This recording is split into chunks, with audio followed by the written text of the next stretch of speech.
श्री राधे श्री शिव शंकर गुप्त जी की तरफ से भागवत भगवान की सेवा में 100 रुपया श्रद्धा सुमन आया है और मिष्ठान भी आया है प्रसाद के लिए। एक बार सुंदर ताली बजा दीजिए। बहुत बहुत धन्यवाद, बहुत बहुत साधुवाद प्रभु सेवा के लिए।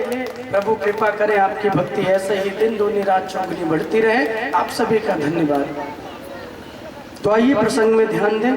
श्री ध्रुव जी महाराज ने माँ के वचनों को मानकर जंगल की यात्रा की ओर चल पड़े हैं, लेकिन भगवान अपने भक्त के लिए नारद जी को भेजा। नारद जी महाराज पधारे और जैसे ध्रुव जी से भेंट हुई तो ध्रुव जी ने देखा कि सामने संत खड़े हैं, महात्मा खड़े हैं, साधु खड़े हैं। तो देखो, माँ संस्कार देती है बच्चों में, क्योंकि पहली गुरु बच्चों की माँ ही है। पहला जो संस्कार देने का धर्म है, पहला जो संस्कार देना चाहिए वो माँ का धर्म है। बच्चों में अच्छी बातें बताएं, अच्छी पुस्तकों को उन्हें पढ़ाएं। और आजकल माताओं को खुद फुर्सत नहीं है, खुद टीवी सीरियल में लगी है। कहा रहा है, बोले नागिन आ रही है। अब ये नागिन आ रही है, ये उसे देखते देखते नागिन एक दिन, भाई वो तो पैसा कमा के अपना बना के चले गए, तुम उसके पीछे खुद को डसवा रहे हो नागिन से। बोले फिर क्या रहा? बोले दिया तू बाती हम। ऐसा कुछ है ना, आता है कभी कभी तो ऐसे हैं। हाँ, सही कह रहे हैं। कौन सा साथ निभाना साथी है, बहुत प्रकार के। अरे इतने गजब गजब के बनाते हैं कि पूछो मत। और अगर बैठ जाओगे ना तो उठ नहीं सकते। क्यों? क्योंकि वो जो अब तक दिखाते ना कि आगे आएगा, तो उसमें ऐसा दिखाते हैं कि बस अब कोई पकड़ा गया, कोई मारा गया, उसका फेस नहीं दिखाते कौन पकड़ा गया। तो वो फिर, अरे साहब हमने देखा है भाई, हम एक जन से यहाँ कथा कर रहे थे तो उनकी देवी जी सीरियल की बहुत शौकीन थी। ये वो महाराज जी को चाय देना है, नाश्ता देना है। अब वही टाइम पे उनका कोई फेवरेट सीरियल आ रहा था, तो कहा कि बस ठीक है 2 मिनट में, ठीक है चलो कोई बात नहीं। लेकिन अब 2 मिनट से आधा घंटा तो आता ही है, वो 30 मिनट। तो वो जो आगे आता है ना, वो गड़बड़ कर देता है कि आगे ये होगा, टू बी कंटिन्यू, आगे जारी है। बाद में मैंने उनसे पूछा तो कोई महाराज जी सोचा तो था कि जल्दी कर लूंगी, लेकिन ये जो आगे वाला सिस्टम है ना उसमें फंस गई, तो समय चला गया। तो आजकल माताओं को फुर्सत नहीं है, वो बच्चों को खुद नहीं पढ़ा पाती, उन्हें समय नहीं दे पाते। पिताजी खुद अपने में व्यस्त है, उन्हें नहीं। जब हम खुद नहीं उन्हें समय दे पा रहे हैं तो हम कैसे उम्मीद करेंगे बच्चों से कि वो अच्छे बने, अच्छा गुण आए, अच्छा संस्कार आए उनमें। अभी जब मैं जनवरी में वृंदावन था तो एक राष्ट्र जन चेतना मंच, एक समिति काम करती है बहुत बड़े स्तर पे। तो उन्होंने कहा महाराज हम आपको अध्यक्ष बनाते हैं, आप कथा करते हो तो आप अपनी कथाओं में 2-4 शब्द बच्चों की पढ़ाई पे, बेटियों के लिए आप जरूर बोलना। तो मैंने कहा ठीक है, ये अच्छी बात है, मैं तो वैसे भी कहता हूँ आप ना भी दोगे पद तो भी मैं बोलूँगा। तो ये माता पिता का पहला कर्तव्य है कि वो अपने बच्चों को अच्छी बातें बताएं, अच्छी पुस्तकें पढ़ाएं, उनके साथ बैठें, उनके साथ टाइम स्पेंड करें, उन्हें अच्छी अच्छी बातें बताएं। अगर आप समय नहीं दोगे तो फिर कल वो अच्छे बन ही नहीं सकते। और फिर कई लोग आते, बोले महाराज बेटा सुनता नहीं। बोले तुमने उसे कुछ सुना ही नहीं तो सुनेगा क्या? बोले तुम तो सुनाओ, बताओ तो सही। पेड़ जब छोटा होता है, अब कोई पेड़ लगाते हो, उदाहरण में लेना, जितने माता पिता यहाँ बैठे हैं, कोई पेड़ होता है छोटा तो आप उसे कहीं से भी तोड़ सकते हो, उखाड़ सकते हो, फेंक सकते हो। हाँ जी कि ना जी? छोटा पेड़ हो, कोई भी तोड़ देगा, उखाड़ देगा, फेंक देगा, पत्तों को नोच देगा। लेकिन वो पेड़ एक दिन बहुत बड़ा बन गया, आम का वृक्ष। अब बताओ कौन उखाड़ेगा, कौन तोड़ेगा? हिलेगा वो पेड़? मुंडी ला के बताइए, हिलेगा? नहीं ना, हिल नहीं सकता महाराज। क्यों? क्योंकि वो बहुत बड़ा बन गया, मजबूत हो गया। तो बच्चे बचपन में है, आप उन्हें जिस तरीके से चाहोगे तोड़ मड़ोड़ के समझा दो कि समझ में आ जाएगा। बड़े हो गए फिर तुम कितना भी प्रयास करो वो नहीं झुक सकते, फिर तुम उन्हें समझा ही नहीं सकते हो। सुनीति मैया की तरह संत को प्रणाम कैसे किया जाए, छठ चरणों में लेट गया। तब तक नहीं उठे जब तक नारद जी खुद नहीं उठाए। उठ जा पुत्र, क्या हुआ तुझे? कहाँ जा रहा है जंगलों में भटकने के लिए? अरे तेरी उम्र खाने की खेलने की, अभी तू क्यों जा रहा है? बोले महाराज मैं भगवान को पाने के लिए जा रहा हूँ। अच्छा भगवान को पाने जा रहा है? बोले हाँ। नारद जी ने सोचा थोड़ी परीक्षा तो ले लूं, कि भक्त मजबूत भी है, छोटा है, क्या पता। नारद जी ने प्रश्न किया, बोले अच्छा इतने छोटी सी उम्र है तुम्हारी, कैसे तुम्हें भगवान मिलेंगे? जाओ तुम घर लौट जाओ, खाना पीना खाओ, आनंद लो, बड़े होना तो जाना भगवान को पाने। ध्रुव ने मुस्कुरा के कहा, क्यों नारद जी, आपके यहाँ कोई ऐसा नियम है कि भगवान छोटे बच्चों को नहीं मिलते? कि आपके यहाँ कोई ऐसा नियम है कि भगवान छोटे बच्चों को नहीं मिलते? ऐसा कोई नियम है आपके यहाँ? बड़ों को ही मिलते हैं बस सिर्फ? नारद जी मुस्कुरा पड़े। नारद जी समझ गए कि ठीक है महाराज, भक्ति मजबूत है। पहला ही प्रश्न किया, उत्तर सुंदर मिला। दोबारा प्रश्न किया, तू जंगल में गया, छोटा है, तुझे कोई सिंह बाघ खा गया तो? ध्रुव जी ने कहा, महाराज अगर कोई मुझे खा गया तो कम से कम भगवान की सृष्टि में मैं किसी तो काम आऊंगा। कोई मुझे खा भी ले तो कम से कम उसका पेट तो भर जाएगा, मुझे शांति मिलेगी। कोई खा लिया, मेरा पेट पूर्ति हो गई उसकी, मैं प्रसन्न हो जाऊंगा। नारद जी फिर मुस्कुराए, वाह कितने सुंदर विचार है बालक के, लगता है माँ ने खूब संस्कार दिए हैं। तीसरा प्रश्न किया है, भगवान का नाम जानते हो, गुरु बनाए हो, मंत्र लिया है, बिना गुरु के कैसे भगवान मिलेंगे? अब ध्रुव जी मौन हो गए। अब तक तो झट झट बता रहे थे ये, अब चुप हो गए, क्योंकि ना गुरु है, ना कोई मंत्र जानते हैं, ना कभी भगवान को देखा है, कैसे पाएंगे?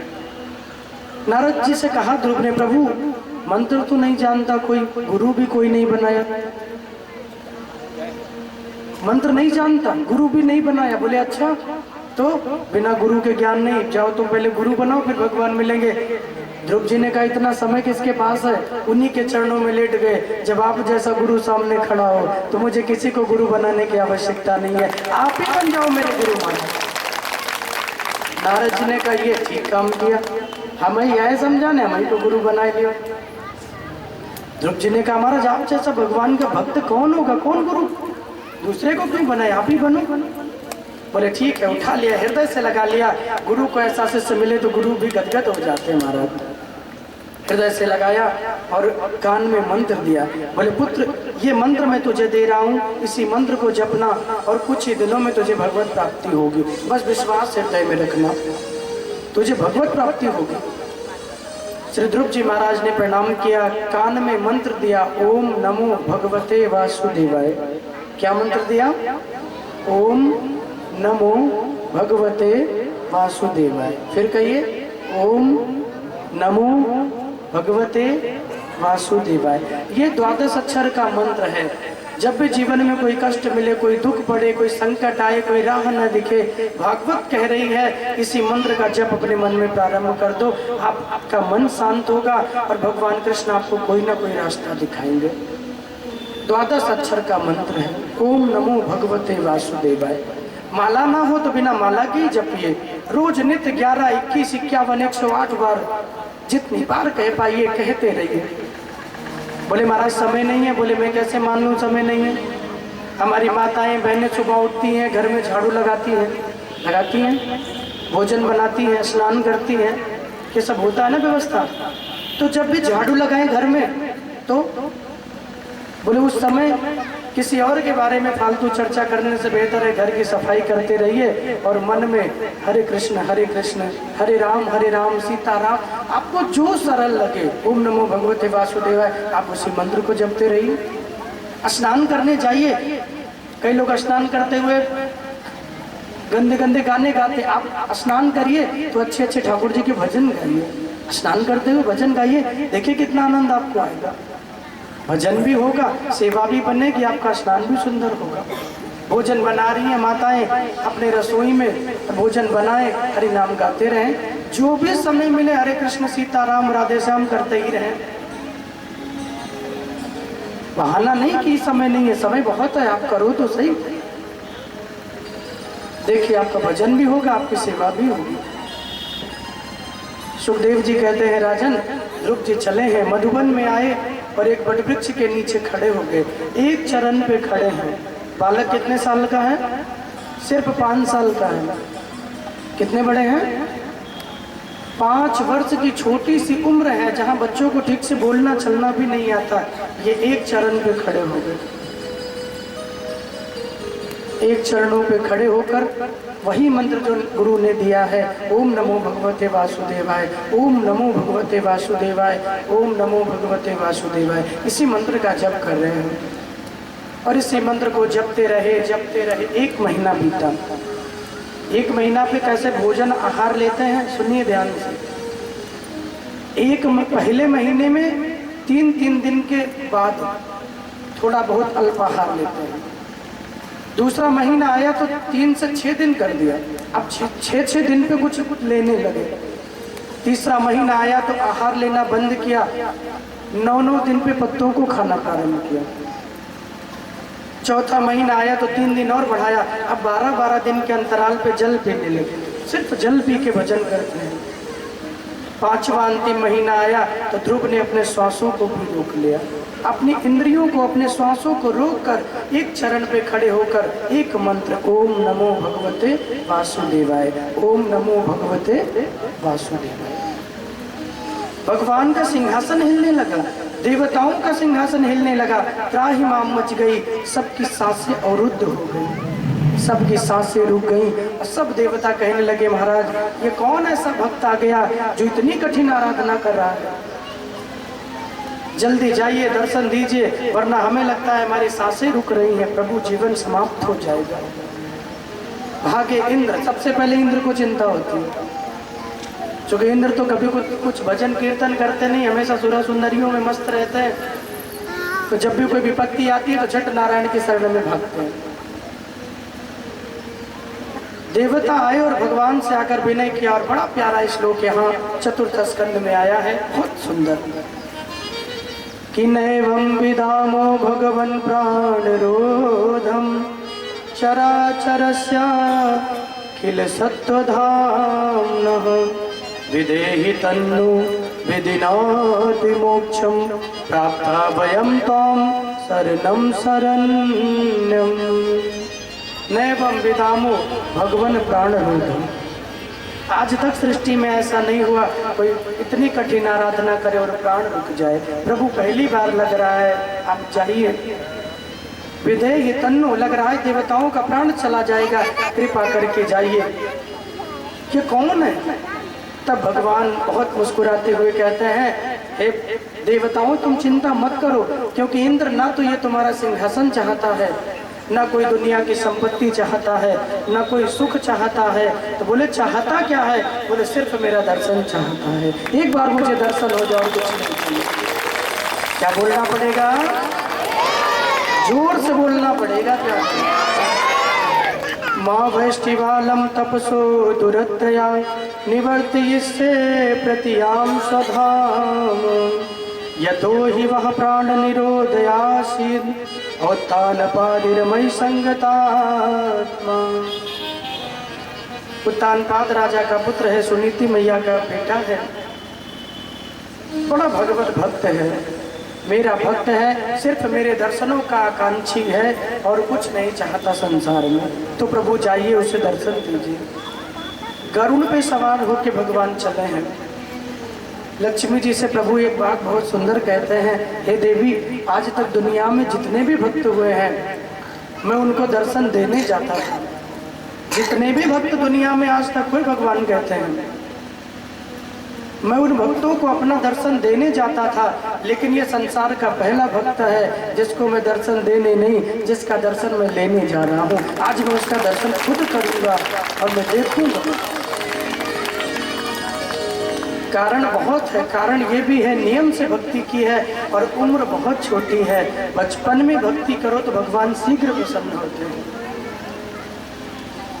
बचपन में हमने सुना कि एक बार भगवत नाम लोगे तो वो 100 बार लिखा जाएगा, जवानी में एक बार लोगे तो 10 बार लिखा जाएगा, लेकिन न बचपन में लिया न जवानी में लिया और बुढ़ापे में लेना स्टार्ट किया तो फिर पानी जैसा फल मिलेगा, एक का एक ही मिलेगा, न कम न ज़्यादा। एक नाम लोगे तो एक ही, इसलिए बुढ़ापा नहीं, जब से समय मिले भजन स्टार्ट करो, सत्संग स्टार्ट करो, धर्म करना स्टार्ट करो। प्रभु आए हैं, खड़े हो गए, ध्रुव के नेत्र बंद हैं, मंत्र तो कोई जानते नहीं, छोटी उम्र, वही ओम नमो भगवते वासुदेवाय। हा ठाकुर जी देख रहे हैं, देखो तो सही कितना उच्चारण प्रेम से कर रहा है। अरे जब कल्याण हो गया, मरा मरा कहने से वाल्मीकि बन के आ गए। उल्टा नाम जपत जग जाना, वाल्मीकि भय ब्रह्म समाना। भगवान कहते भाव कुभाव अनख आलसहु, नाम जपत मंगल दिशि दसहु। भाव कुभाव जैसे भी जपो, भाव ना बने तो कुभाव से जपो, नाम जपो, आपको नाम का फल कलयुग में मिल जाएगा। कलयुग में नाम संकीर्तन की महिमा। पहुंच गए, ध्रुव के नेत्र खुला, देखा सामने भगवान, हाथ जोड़ा, बोलना बहुत कुछ चाहते हैं लेकिन बोल नहीं पाए। क्यों? क्योंकि वाणी मौन हो गई ना। हम भगवान से कहते तो हैं कि कभी प्रभु मिले तो उनसे ये मांगेंगे, ये मांगेंगे, ये मांगेंगे, लेकिन सच यही है माय डियर, अगर वो मिले तो उनसे कुछ मांगने की इच्छा नहीं होगी।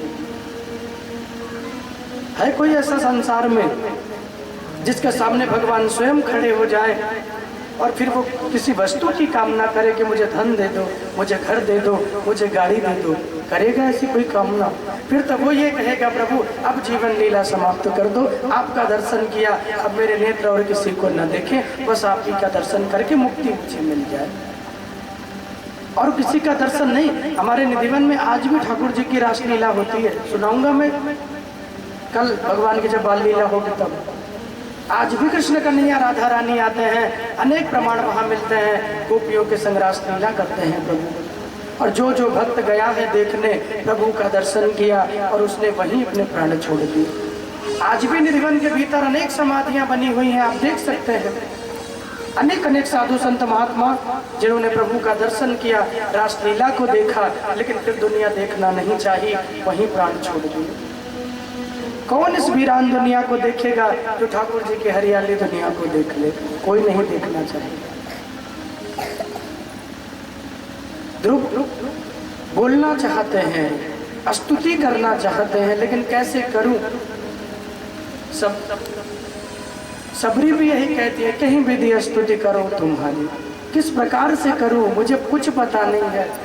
तो भगवान कहते हैं मुझे कोई और नाता नहीं आता, मुझे भक्त का ही नाता आता है, मुझे भक्ति का नाता आता है, और कोई नाता मुझे पता ही नहीं है, सिर्फ भक्ति करो बस।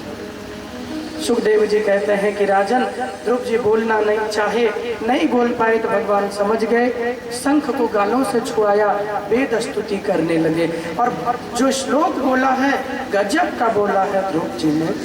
कह दिया प्रभु कि योऽन्तः प्रविश्य वाचमिमां प्रसूप्तां संजीवयत किल शक्तिधरा स्वधाम्ना अन्यास्तहस्तचरणशरणत्वगादीन् प्राणान् नमो भगवते पुरुषाय तुभ्यम्। हे प्रभु, योऽन्तः प्रविश्य वाचमिमां प्रसूप्तां, मेरी वाणी तो मौन हो गई थी, मुझे नहीं लगता था मैं कुछ बोल पाऊंगा। संजीवयत, आपने अमृत संजीवनी का संचार किया, मेरी वाणी में तेज आया, मैं आपकी स्तुति करने लगा। और कोई नहीं प्रभु, बस प्राणान नमो भगवते, आपको मैं बार बार प्रणाम करना हो, आप दुनिया के अंतर्यामी हो, मेरा कल्याण कीजिए। प्रभु कहते हैं कि तुम कुछ मांगना चाहो तो मांग लो। बोले तुम्हें क्या चाहिए? तो ध्रुव ने कहा कि प्रभु मुझे कुछ नहीं चाहिए, कुछ तो मांग लो। तो कहा प्रभु कुछ नहीं। बोले नहीं, कुछ तो देंगे ही हम तुम्हें। ध्रुव कहते प्रभु भक्ति करूं, यही वरदान दे दो बस, अब कुछ नहीं चाहिए। बहुत प्यारी चौपाई गोस्वामी जी रामायण में कहते हैं, हे प्रभु मुझे कुछ नहीं चाहिए, फिर क्या चाहिए? बोले एक कृपा कर दो प्रभु, बड़े प्रेम और भाव से। ओ राम सिया राम, सिया राम जय जय राम, राम सिया राम, सिया राम जय जय राम, ओ राम सिया राम, सिया राम जय जय राम, राम सिया राम, सिया राम जय जय राम। ओ अब प्रभु कृपा करो यही भांति, अब प्रभु कृपा करो यही भांति,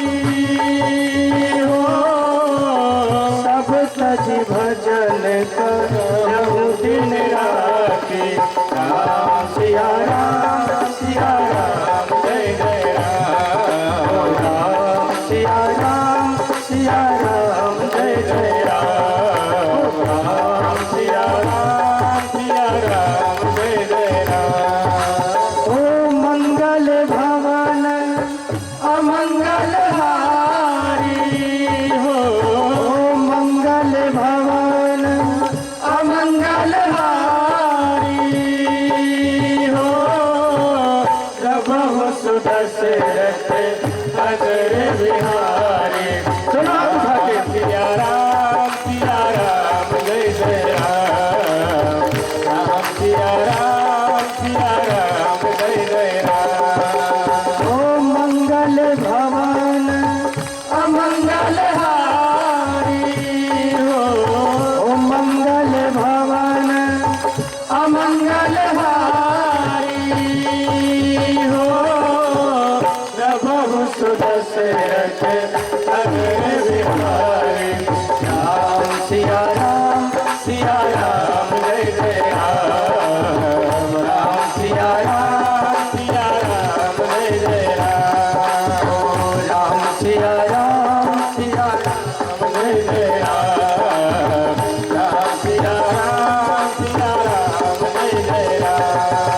ओ धन्य धन्य गिरि राजकुमारी। धन्य धन्य गिरि राजकुमारी हो। तुम समान नहीं हो बुखारी। राम सिया राम जय जय राम। राम सिया राम जय जय राम। राम सिया राम जय जय राम। सिया राम जय जय राम। सिया राम जय जय राम। सिया राम जय जय राम। बोले रामचंद्र भगवान की जय। अब प्रभु कृपा करो यही भांति। ये रामायण की सबसे सुंदर चौपाई है। सब तजी भजन करहूं दिन राति। भगवान से नित्य ये प्रार्थना करनी चाहिए, प्रभु अब कोई और कृपा करो ना करो, एक कृपा कर दो, सब कुछ छोड़कर सिर्फ मैं आपका भजन करूं। क्या करूं? क्या करना है? जोर से बोलिए। करना भजन है ना, इसलिए आवाज थोड़ी सी कम आ रही है। सब कुछ छोड़कर, जो कुछ नहीं मांगता भगवान से, याद रखना मेरे बंधु बांधव, भगवान उसे बहुत कुछ देते हैं। मांगने वाला तो सिर्फ इतना ही पाता है, मांगने वाला सिर्फ उतना ही पाता जितना वो मांगता है, लेकिन ना मांगने वाले को भगवान बहुत कुछ देते हैं। कितनी मिली खैरात न पूछो, कितनी मिली खैरात न पूछो, अरे उनकी कृपा तो उनकी कृपा है, उनकी कृपा की बात न पूछो। उनकी कृपा हो जाए तो फिर क्या कमी रह सकती है? क्या हमारे यहाँ प्रभु कृपा कर दे तो भंडारे भरे रहते महाराज। क्या बोलना पड़ेगा? जोर से बोलना पड़ेगा प्यारे। ध्रुव जी को भगवान वरदान देते हैं, बोले पिता के राज्य सुख के लिए तुम यहाँ आए थे, कहीं ना कहीं मन में इच्छा थी, इसलिए मैं तुम्हें वरदान देता हूँ 36,000 सालों तक राज्य का सुख भोगोगे। मांगा नहीं फिर भी इतना दिया। 36,000 सालों तक राज्य का सुख भोग के जब मेरे धाम पधारोगे तो जैसे मेरा वैकुंठ लोक है, ऐसे तुम्हारे लिए ध्रुव लोक बना के दूंगा। एकदम उसी तरह तुम्हारा सम्मान होगा। अंत तो गत्वा भगवत दर्शन करके अपने नगर में लौट कर आए हैं। जिस छोटी माँ ने उनका अपमान किया था, घर से बाहर कर दिया था, नारद जी के द्वारा पता चला भगवान का दर्शन करके आ रहे हैं, वही माता सबसे पहले ध्रुव को गले से लगाती है। जब तक भगवान से तुम्हारा संबंध नहीं होता है तब तक दुनिया तुम्हें दुत्कारती है, लेकिन संबंध उनसे बने तो वही दुनिया तुम्हें गले लगाती है। ध्रुव को गले लगाया कौन? छोटी माँ ने, जिन्होंने धक्के मार के निकाला था। तो धन्य है पुत्र, तू भगवत दर्शन करके आ रहा है, तेरे चरण की रज हमें मिल जाए तो हमारी मुक्ति हो जाए। राज्य किया है 36,000 सालों तक। अंत में जब भगवत धाम पधारे तो विमान आया, देवलोक से विमान पधारे लेकर देवता। ध्रुव से कहा आप इसमें बैठो, भगवान के धाम चलो। जाने लगे तो मृत्यु देवी आकर खड़ी हुई और कहा प्रभु आप एक बार अपने चरण मेरे शीश पे रख दीजिए, मेरी मुक्ति हो जाए। चरण रखा मृत्यु देवी के ऊपर, फिर रखा सिंहासन में पैर और भगवत धाम को पधारे हैं। बोले भगवत वत्सल भगवान की जय, ध्रुव जी महाराज की जय, भागवत महापुराण की जय। इस प्रकार ध्रुव जी की कथा सुनाई है, भगवत धाम पधारे। आज भी आप देखते हो ध्रुव तारा जिसे भगवान ने अखंड किया है, आज भी दर्शन सबसे पहले होता है। ध्रुव लोक में विराजमान है, भगवान ने कई गुना सुंदरता सम्मान यश को बढ़ा दिया। ध्रुव के चरित्र को सुनाया, सुन के परीक्षित जी बड़े खुश हो गए, बड़े मगन हो गए। पंचम स्कंद में खगोल भूगोल का वर्णन किया, अनेक प्रकार के राजसु यज्ञों के बारे में सुनाया, जड़ भरत जी की कथा को श्रवण कराया, ऋषभदेव जी के पुत्रों की कथा को श्रवण कराया। इसी पंचम स्कंद में एक बहुत प्यारी कथा है और वो कथा है हमारे आपके जीवन से संबंधित। गुरुदेव कहते हैं कि राजन एक बार एक राजा सब कुछ दुनिया से जीत कर और वो राजा चला जा रहा था। अचानक युद्ध हुआ, युद्ध में सब कुछ हार गया और हार करके वो भागता हुआ एक कुएं के पास आया। बड़ा प्यासा था, सोचा कि जल पी लूं। कुएं में देखता है तो कुएं में एक बूंद भी जल नहीं है, एक बूंद भी जल नहीं है। एक पेड़ की डाल उस कुएं के अंदर तक लटकी हुई है रस्सी के सहारे। वो झट उस डाल को पकड़ा और सोचा कि अंदर चल के देखो। जब वो डाल पकड़ के नीचे उतरने लगा तो बीच कुआं में नीचे क्या देख रहा है, एक सर्प अपना फन फैला के नीचे बैठा है। अब ये ऊपर आ नहीं सकते और नीचे जाए तो वो सांप इन्हें काट ले, गोविंदाय नमो नमो। क्या करें, बीच में लटके हैं, प्यास से जी मचला रहा था, व्याकुल हो गए थे, बड़े प्यासे थे। अचानक क्या देख रहे हैं जी कि रस्सी को पकड़ के लटके हैं ना, उस रस्सी को दो चूहे मिलके काट रहे हैं। एक सफेद है और एक काला है, दोनों तरफ से रस्सी को काट रहे हैं। बस बहुत जल्दी ही रस्सी कट जाएगी और ये अंदर गिरेंगे, सर्प इन्हें डसेगा और इनकी यात्रा कंप्लीट। तब तक अचानक ऊपर नजर आया तो उन्हीं पेड़ के बीचों बीच कुआं के ऊपर एक मधुमक्खी का छत्ता लगा हुआ था और उस मधुमक्खी के छत्ते से एक बूंद शहद टपकी। और जब एक बूंद शहद टपकी तो इन्होंने वो शहद अपने मुंह पे ले लिया, अपनी जीभ पे ले लिया। अब एक बूंद शहद पा गए, इतनी मीठी लगी, इतना आनंद आया ना, चाहते तो ऊपर निकल जाते, जब तक रस्सी वो चूहे काटते तब तक जल्दी से चढ़ के निकल जाते। लेकिन क्या सोचा कि एक बूंद और ले लूं, आनंद, एक बूंद और अगर ये मिल जाए, ये रस तो बड़ा आनंद आ जाए, एक बूंद और। फिर सोचा कि एक बूंद और, एक बूंद और, एक एक बूंद उस रस को लेते रहे और अचानक वो चूहों ने रस्सी काटी। ये भूल गए हम कहाँ लटके हैं, उसी रस के आनंद में नीचे गिरे, सर्प ने डसा, गोविंदाय नमो नमः। राजा परीक्षित को गुरुजी कहते हैं कि देखो राजन, ये कथा मैंने तुम्हें इसलिए सुनाई क्योंकि वो दो चूहे कोई और नहीं, जो सफेद है वो दिन है और जो काला है वो रात्रि है। वो काले और सफेद चूहे दोनों मिलकर हमारे जीवन रूपी आयु को दोनों तरफ से काट रहे हैं। एक दिन हुआ, एक रात्रि हुई तो एक दिन हमारे जीवन से कम हो गया। हाँ जी कि ना जी, एक दिन चला गया तो कम ही तो हुआ। और वो जो शहद टपकी है वही माया है, जीव माया में फंसा रहता है। बस ये काम कर लें तो भजन करेंगे, ये काम कर लें तो ये अच्छा काम करेंगे, बस अब ये हो जाए तो ये काम करेंगे, ये काम हो जाए ये काम, और वो काम कभी पूरा नहीं होता, उसी में यात्रा कंप्लीट।